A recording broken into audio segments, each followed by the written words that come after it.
Some people believe a birthday is just a number stitched onto the end of a long life, a small ceremony to be endured with a smile and forgotten by morning.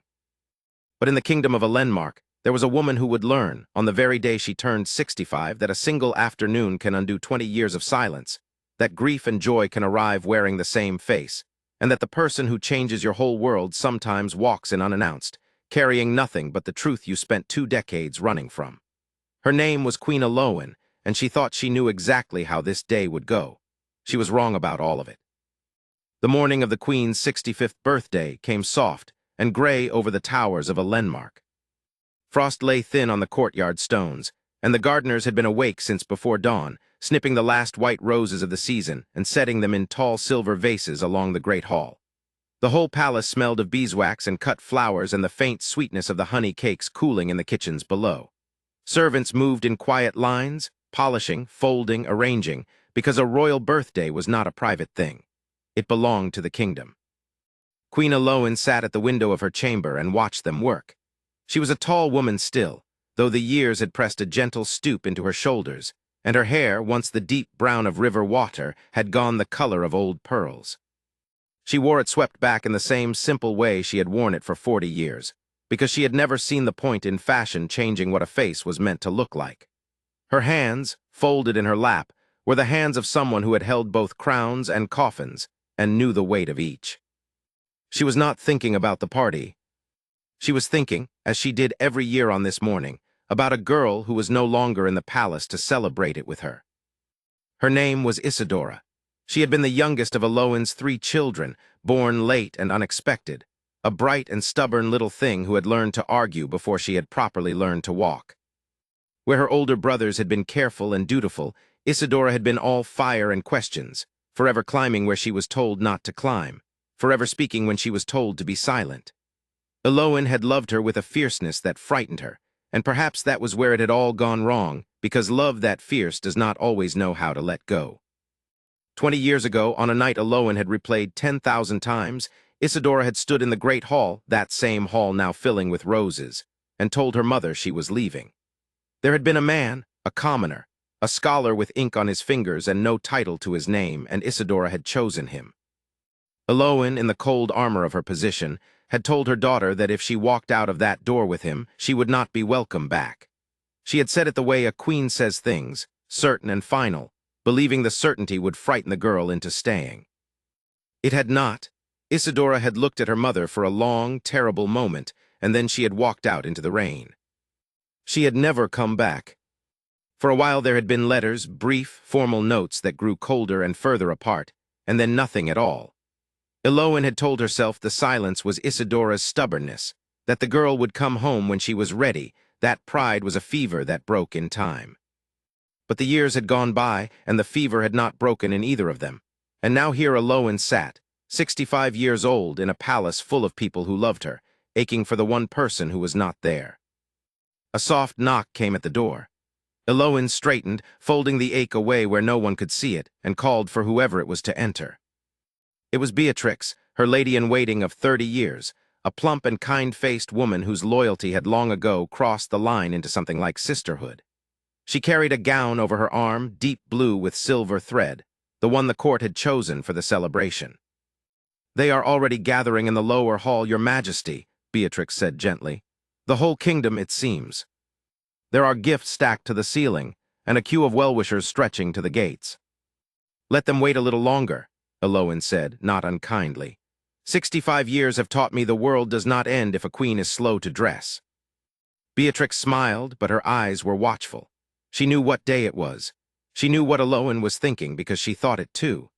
She had loved Isidora as if the girl were her own, and the empty space the princess had left behind was a room in both their hearts that no one else had ever been able to fill. "There is talk," Beatrix said carefully as she laid the gown across the bed, "of a visitor, a noblewoman from the eastern provinces. She arrived at dawn and asked, most particularly, to be allowed to present her respects to you in person. She would not send her gift ahead like the others. She said it was a thing that had to be given by hand." Aloan made a small, tired sound. "There are always noblewomen with things that must be given by hand. Usually it is a request wrapped in a compliment. Let her join the line." I told her as much, Beatrix admitted. But I do not know how to say it, Majesty. She was not like the others. She did not push or flatter. She simply said she would wait as long as it took, even if it took all day, and then she sat down on a bench in the outer corridor and has not moved since. There is something in her face. I cannot stop thinking about it. Aloan glanced up. In 30 years, she had rarely heard Beatrix speak this way about a stranger. What is her name? Lady Corrine, she calls herself, of a house I have never heard of in a province I have scarcely visited. But Majesty, Beatrix hesitated and her voice dropped. She asked me a question when I brought her water. She asked whether the white roses still bloomed in the east courtyard in autumn. She asked it the way a person asks about a place they have loved and lost. And no stranger to this palace would know that those roses bloom late. Only someone who had lived here would know that. The room went very still. Aloan said nothing for a long moment. Outside, a bell was ringing somewhere in the town, calling people toward the palace gates, toward the celebration of her long life. But inside the chamber, the queen felt the ground shift beneath her the way it does in the first half-second of a fall, before the mind has caught up to what the body already knows. "Bring me the gown," she said at last, and her voice was steady, though her heart was not. "And Beatrix, when I have dressed, do not send this Lady Corrine to the line. Bring her to me, quietly, before the others." Beatrix looked at her for a long moment, and then she nodded, and there was fear and hope tangled together in that single small movement of her head. Aloan dressed slowly. She let Beatrix's hands do their familiar work, the lacing and the pinning, the settling of the silver circlet upon the pearl-white hair, and all the while her mind ran back down the corridor of years to a girl in the rain. She told herself not to hope. Hope, she had learned, was the cruelest of all the feelings because it lifted you up only so the fall would hurt more. A woman who knew the eastern courtyard was not necessarily her daughter. A woman who knew the eastern courtyard could be 100 things: a former servant, a visiting cousin's companion, a stranger who had simply heard the story somewhere and let it slip. But her heart, which had been quiet for 20 years, would not stop pounding. When she was ready, she sent Beatrix out, and she stood alone in the center of her chamber, a queen in blue and silver, 65 years old, waiting for a door to open. She had faced wars from this palace. She had signed treaties and buried a husband and made decisions that had shaped the lives of thousands. And yet she could not remember the last time she had been this afraid of anything as simple as a knock. It came soft twice. "Enter," she said. The door opened, and a woman stepped through. She was perhaps 40, slender, dressed in a traveling gown of dark green wool that had clearly been chosen for a long road rather than a royal audience. Her hair was dark, threaded here and there with early silver, pinned back plainly. She was not beautiful in the way the court prized beauty, but there was something in the way she held herself, straight-backed and quiet, that made the whole room seem to arrange itself around her. And her eyes, gray, steady, and shining now with a feeling she was fighting hard to hold back, were eyes Aloan had seen before, not in a mirror, but close. She had seen them across a dinner table, laughing. She had seen them narrowed in stubborn argument. She had seen them, last of all, looking back at her one final time from a doorway before disappearing into the rain. They were not her daughter's eyes, but they were shaped by the same blood. "Your Majesty," the woman said, and her voice trembled only slightly. "My name is Corrine. Thank you for seeing me." Aloan did not sit. She could not have moved to a chair if the whole court had commanded it. "Beatrix tells me," she said, and was surprised at how calm she sounded, "that you know about the white roses in the east courtyard." "I do," Corrine said quietly. "How?" The woman drew a breath, and Aloan saw her gather her courage the way a person gathers a heavy thing into their arms. "Because someone who loved this place described it to me so many times," she said, "that I feel as though I have walked in that courtyard 1,000 autumns myself, though I have never once set foot in it until today." She paused. "Someone who used to sit beneath those roses as a girl, someone who told me that if she ever had a daughter of her own, she would name her after the courtyard's autumn light." The words landed in the silent room like stones dropped into a deep, still well. Aloan's hand found the back of a chair and she gripped it. "Who are you?" she whispered. Corrine's composure broke just slightly, just at the edges. Her eyes filled. "I did not come to upset your birthday, Your Majesty. I have imagined this moment for most of my life, and in none of my imaginings did I ever manage to do it gracefully." She reached into the folds of her traveling cloak and drew out a small, worn object, a bundle of letters, tied with a faded blue ribbon, the paper soft and yellowed with handling. "I came to bring you these, and to bring you the truth, because she is running out of time to bring it to you herself." And in that moment, in the gray morning light of her 65th birthday, with a kingdom gathering beyond the walls to celebrate her, Queen Aloan understood that the day she had thought she knew was about to become something else entirely, and that everything she had believed about the last 20 years of her life was about to change. The bundle of letters sat between them on the small table by the window, and neither woman moved to touch it for a long moment. Beyond the chamber door, muffled by stone and distance, the sounds of the gathering celebration rose and fell, laughter, music tuning up, the low, happy murmur of a kingdom waiting to honor its queen. In here, there was only the ticking of the tall clock in the corner and the sound of two people breathing carefully, as if the wrong breath might shatter something. "Sit," Aloan said at last, because her own legs would no longer hold her, and she sank into the chair by the window. She gestured to the one across from her, and after a moment Corinne sat too, folding her travel-worn hands in her lap. "Now," the queen said, "tell me all of it, slowly. From the beginning, and do not soften anything to spare me. I am 65 years old, and I have buried a husband and lost a daughter to my own foolishness. I am past the age of needing to be protected from the truth." Corinne nodded. She looked down at the letters, and when she spoke, her voice had steadied, as though the act of finally telling it had given her something firm to stand on. "My mother's name," she said, "was Isidora." Aloan closed her eyes. She had known it from the moment the woman spoke of the courtyard, and yet hearing the name spoken aloud in this room, after 20 years of it being unspeakable, undid something in her chest that she had kept knotted tight for 2 decades. When she opened her eyes again, they were wet, but she did not look away. "Then you are," she began and could not finish. "I am her daughter," Corinne said gently, "which makes me, if you will allow it, your granddaughter, though I understand entirely if you need time before you can allow anything at all." A granddaughter. Aloan sat with the word the way one sits with a fire on a cold night, half afraid of it, drawn helplessly toward its warmth. She had spent 20 years believing she had lost her whole future along with her daughter, that the line of love that ran from her had simply been cut, ending in silence and rain. And here it was, sitting across from her in a green traveling gown, alive, breathing, with Isidora's gray eyes and a bundle of letters tied in blue. "Tell me about her," Aloan said. "Please tell me about her life. I know nothing. 20 years and I know nothing, and it is the worst punishment I have ever been given, and I gave it to myself." So Corinne told her. She told her that after Isidora had left the palace that rainy night, she and her scholar had traveled east, far from the capital, to a small town at the edge of the mountains where no one knew or cared who her mother was. The scholar's name had been Alaric, and he had been, Corinne said, the gentlest man who ever lived, clever and patient and endlessly kind. A man who could not fix a fence to save his life, but who knew the name of every star in the sky and would wake his children in the middle of the night to show them a comet. He and Isidora had opened a small school in that mountain town, teaching the children of farmers and traders their letters and their numbers, and they had been, by every account Corinne could give, happy. "She missed you," Corinne said. "I want you to know that before I tell you anything else, because it is the most important thing. She missed you every single day. She was too proud to write it, and then too afraid, and then too ashamed of how long the silence had gone on. But she spoke of you constantly. She told me about this palace so many times that I could draw you a map of it. She told me about the white roses, and the long gallery, and the cold hall where the two of you said the words that neither of you could take back.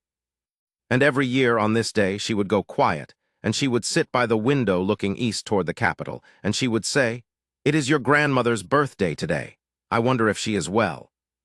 Aloan pressed her fingers to her mouth. Outside, the music had begun in earnest, a joyful tune drifting up from the great hall, and the terrible mismatch of it, the celebration below, the grief and the wonder above, was almost more than she could bear. "Why did she never write?" Aloan whispered. "One word, I would have come. I swear before everything holy I would have gone to her that same hour." "Because she believed you meant what you said that night," Corinne answered, and though the words were hard, she said them without cruelty. "You told her she would not be welcome back. She was 17 and heartbroken, and she believed you the way children believe their mothers, completely. And by the time she was old enough to understand that people say things in anger they do not mean, so much time had passed that the silence itself had become the thing she was afraid of. She did not know how to break 20 years of it. Neither, I think, did you. That is the cruelty of it. You were both waiting for the other to speak first, across a distance that only grew wider the longer you waited. Elowen nodded slowly. She knew the truth of it in her bones. How many times had she taken up a pen to write east and set it down again, telling herself the next year, when the wound was less raw, when she was less proud, when the time was right. And the right time had never come, because there is no right time to cross an ocean of silence. There is only the leap or the endless standing at the shore. You said, Elowen said carefully, and her voice caught, you said she is running out of time. When you first came in, you said you had come before she could tell me herself. She looked up, and the fear in her eyes was the naked fear of any mother. What did you mean, Corinne? Tell me what you meant. Corinne's composure, which had held so bravely through the telling, finally wavered. She looked down at the letters and then back up, and her gray eyes were bright with tears she would not let fall. She is ill, she said quietly. It came on this past spring. The physicians in our town did what they could, and then we took her to the great physicians in the eastern city, and they did what they could too, but she stopped, steadied herself, went on. It is the kind of illness that has no cure, only time and not very much of it. She is not in pain, I want you to know that. She is comfortable, and she is being cared for, and she is surrounded by people who love her. My father died 4 years ago, and since then I have kept her, and I have never once regretted a single hour of it. The room seemed to tilt around Elowen. She gripped the arms of the chair. Her daughter was alive after 20 years, and dying, both truths arriving in the same breath, so that she had no time even to feel the joy before the grief came crashing in behind it. How long, she managed. The physicians would not promise anything. Weeks, perhaps a little more, perhaps less. Corinne leaned forward, and now her voice was urgent, pleading. That is why I came, Your Majesty. That is why I could not wait in the line with the gift-bearers, why I told your lady I would sit in that corridor until nightfall if I had to. My mother does not know I am here. She would never have allowed it, even now, even at the end. She is too proud, too afraid that you would turn me away as she believes you turned her away. But I could not let it end like this. I could not let her die a day's journey from her own mother, the two of you having never spoken one final word. I came without her blessing and against her wishes, and I will beg your forgiveness for the intrusion on your birthday, but I will not beg forgiveness for coming. Because if there is any chance at all that you might wish to see her before it is too late, then someone had to cross the silence first. And she could not, so I did. For a long moment the queen did not speak. She looked at this woman, her granddaughter, a stranger she had known for the length of a single conversation, and already loved with a violence that shocked her. And she thought about the whole shape of her life. She thought about the crown on her head and the kingdom gathered below, all of it waiting to celebrate her 65 years. And she understood, with the sudden and total clarity that comes only a few times in a life, that none of it mattered beside this. That she would trade every year of her reign, every treaty and every triumph, for 1 hour in a room with her daughter. She reached out at last and picked up the bundle of letters. Her hands shook as she pulled at the faded ribbon. They are letters she wrote to you, Corinne said softly. Over the years, one almost every birthday and others besides whenever the missing of you grew too great to hold. She never sent a single one, she could not. She kept them all, and when she grew ill, she gave them to me and said, Corinne's voice broke for the first time fully. She said, keep these somewhere safe. Perhaps one day when I am gone, you might find a way to let her know that I never stopped loving her, that the silence was never a lack of love, it was only a lack of courage. She meant for you to have them after her death, but I could not wait for that. I brought them now, while there is still time for them to mean something more than mourning. Elowen unfolded the first letter. The handwriting was Isidora's, older than she remembered, steadier, but unmistakably her daughter's hand, the same slightly impatient slant it had always had. She read the first line, and then she could read no further, because the tears had come at last and would not stop. 20 years of them, held back for so long that, when the wall finally broke, it broke completely. And through her weeping, one thought rose above all the others, clear and certain and unstoppable, the only decision she had ever made in her entire life without a single moment of doubt. She was going to her daughter, today, this hour, birthday or no birthday, kingdom or no kingdom. She was going east, and she was going to hold Isidora in her arms, and she was going to say the words she should have crossed the ocean to say 20 years ago, before there were only weeks left in which to say them. The great hall of Elenmark had never been so full, nor so confused. Word had spread through the gathered crowd that the queen was delayed, and then that the queen had summoned her horses, and then that the queen, on the morning of her own 65th birthday, with half the kingdom assembled to honor her, intended to leave. The nobles murmured. The ministers hurried up and down the corridors with anxious faces, and in the middle of it all stood Aloin, still in her blue and silver gown, giving orders in a voice that allowed no argument. "But your majesty," protested the eldest of her ministers, a careful gray man named Aldous who had served the crown for 40 years. "The celebration, the dignitaries, the people have traveled from every province, to leave now without explanation." "Then give them an explanation," Aloin said. She was pinning a traveling cloak over the fine gown with her own hands, having no patience to wait for it to be done properly. "Tell them the truth. Tell them their queen received, on the morning of her birthday, the greatest gift of her long life, and that she has gone to answer it. Tell them I have found my daughter. They will understand. There is not a mother or father among them who would not understand." Aldous fell silent.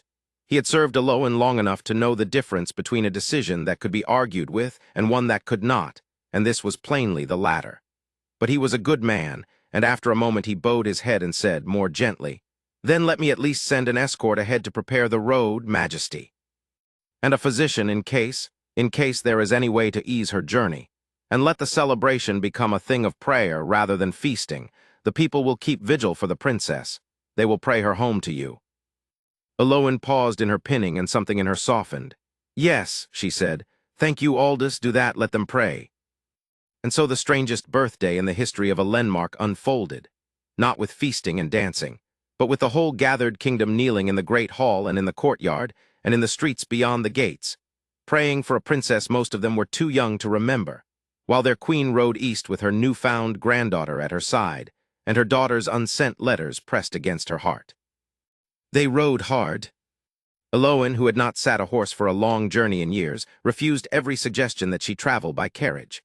A carriage was too slow, and she had already lost 20 years. She would not lose an hour more to comfort. Corinne rode beside her, and as the miles unrolled beneath them, the capital falling away behind, the land rising toward the distant blue shoulders of the eastern mountains, the two women talked. Corinne told her grandmother everything. The small joys of the mountain town, the school and its children, the way Isidora laughed, the songs she sang, the stubborn brightness that illness had dimmed but never quite put out.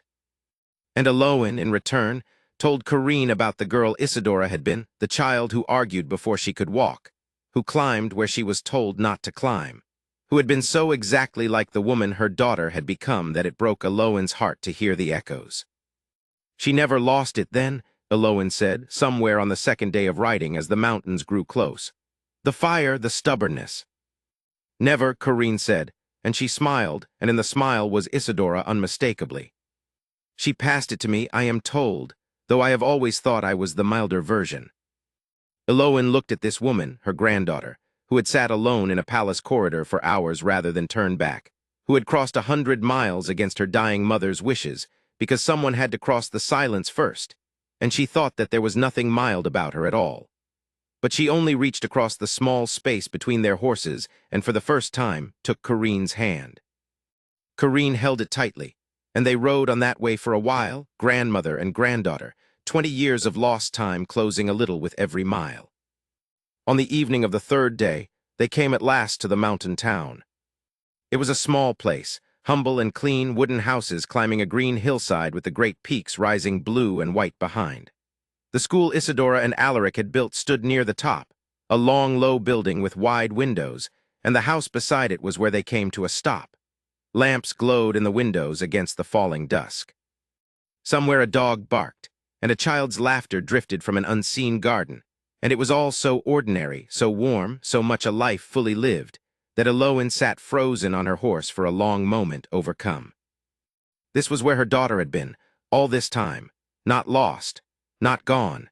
Here in this gentle place, teaching children their letters and singing songs and looking east on a birthday morning every year, wondering if her mother was well. Corinne dismounted and went ahead to prepare the way, to warn her mother gently, because a shock might be dangerous. Aloin waited outside in the cold blue dusk, and she had never in her life waited for anything so hard. She could hear voices within, Corinne's low and careful, and then another, thinner and older, but still, unmistakably, still Isidora's, the voice she had not heard in 20 years, rising in disbelief, in protest, and then falling silent. Then Corinne came to the door and looked at her grandmother, and there were tears on her face, but she was smiling. "She wants to see you," she said softly. "She is afraid, but she wants to see you. Go in, grandmother, go in." Eloin crossed the threshold.